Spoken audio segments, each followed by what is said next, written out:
This is an excerpt from The Magic Presence by Godfrey Ray King, a discourse by Saint Germain. Through his consciousness, every human being can release the limitless power of the mighty I Am Presence. When one disciplines his outer faculties and makes them obedient to his conscious command of perfection, he is then able to let this tremendous power flow through him unobstructed, and to use it constructively. Within each of you is the same mighty power that I am using. You can use it as I do, when you acknowledge, accept, and admit at all times that the mighty I Am Presence is always in action. This is the cosmic Christ, and the only consciousness in the universe that can say, I am. The thinking flame of God is the only activity of life anywhere in manifestation that can acknowledge its own individualization, use the creative word of God, and send it forth into the universe to cause manifestation.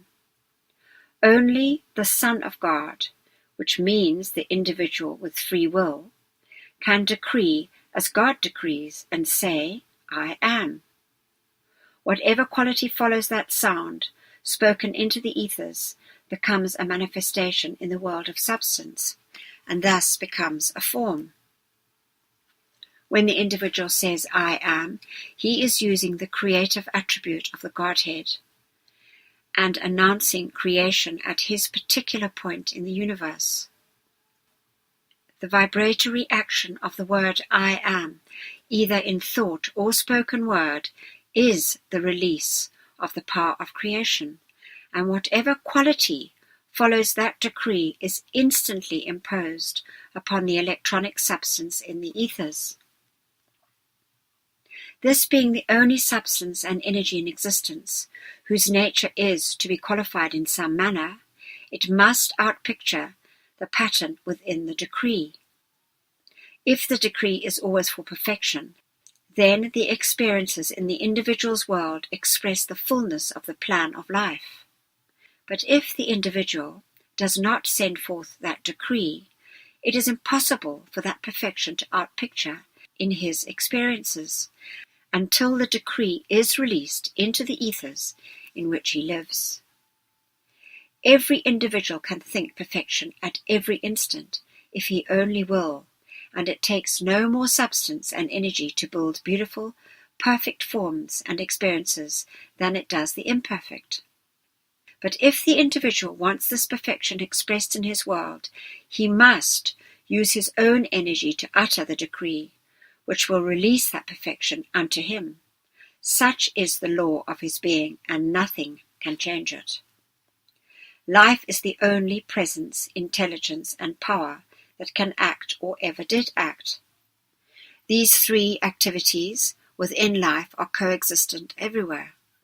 The pure electronic light, which fills infinity, is the self-luminous, intelligent substance of the mighty I Am Presence, existing at all points, and of which all forms are composed. Discord and limitation can build a film, so to speak, around the substance, shutting off, at least to some degree, the radiance of its light. But imperfection of any kind can never enter into the electronic substance itself. The discords and limitations that humanity has wound around itself are due to the activities of the intellect and the emotions, which have not been trained to look within the light of the individual's own mighty I Am Presence for the plan of perfection upon which each one should construct all his outer activities. This perfect plan does not exist anywhere except within the mighty I Am Presence. When the intellect and emotions are purified and illumined by the light of this great presence, then the perfect ideas and activities within it can flow through the personality without becoming distorted by the fragmentary information in the outer activity of the consciousness. The reports of the human sense consciousness are merely unillumined activities, for when light is directed into them from the mighty I Am Presence, they melt into its glorious perfection at once. Love, peace, balance, order, and perfect activity, or the coordination of all outer activities with the patterns of perfection from the presence, can only be brought about by the one great light, the I Am. There and only there does the design of perfection ever exist. If the student or individual will fix his attention with determined tenacity and hold it upon the mighty I Am Presence, he can release such divine love, light, wisdom, power, courage, and activity as he cannot possibly comprehend at present. Divine love contains the perfect activity of every attribute of the Godhead. When the individual enters the conscious path of self-mastery, he should understand and realize that from then on he is obligated to accomplish everything he attempts by the power of divine love from within his own I Am Presence. He must know unmistakably and remember at all times that divine love contains within it the complete wisdom and almighty power of the mighty I Am Presence.